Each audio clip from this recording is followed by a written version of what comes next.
আহ্বায়ক নাহিদ ইসলাম বলে দিয়েছেন যে জামাতের সঙ্গে তাদের যে জোট এটা আদর্শিক জোট নয়।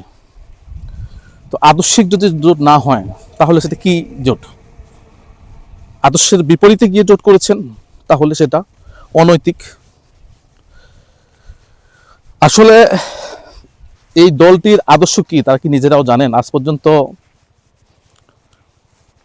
তাদের আদর্শের কোনো লিখিত রূপ কি আছে? লিখিত রূপ নেই। ক্ষমতার জন্য এরা সবকিছুই করতে পারে, এটা অনেকে বলছে, কিন্তু বাস্তবতা হচ্ছে এরা শুরু থেকেই বাংলাদেশের যে মূল স্তম্ভ, যার মাধ্যমে বাংলাদেশের প্রকাশ ঘটেছে, সেই স্বাধীনতা বিরোধী নানা বক্তব্য, তাদের সারওয়ার তুষার একাধিক নারী কেলেঙ্কারির সঙ্গে অভিযুক্ত, সে বলেছে যে বাংলা ভাষার রাষ্ট্রভাষা থাকা উচিত নয়। এবং তারা যে একটা ফেসিবাদী দল এটা তারা বারবার প্রমাণ করেছে। আওয়ামী লীগ যে ফেসিবাদের কথা আমরা বলছি, আওয়ামী লীগকে যে গণহত্যার কথা বলা হচ্ছে, জামাত ইসলাম তার চেয়ে বড় গণহত্যার সঙ্গে সম্পৃক্ত ৭১ সালের, সেইটার বিরুদ্ধে তাদের কোনো কথা নেই। যুদ্ধাপরাধীদের বিচার বিরুদ্ধে তাদের কোনো কথা নেই।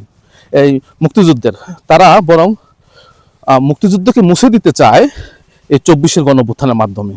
এই যে আদর্শবিহীন একটা অনৈতিক অনাদর্শিক একটা রাজনৈতিক দল হচ্ছে এনসিপি, এবং এইটা কিন্তু আমরা দেখতে পাচ্ছি আস্তে আস্তে মহা ফেসিবাদের দিকে চলে যাচ্ছে।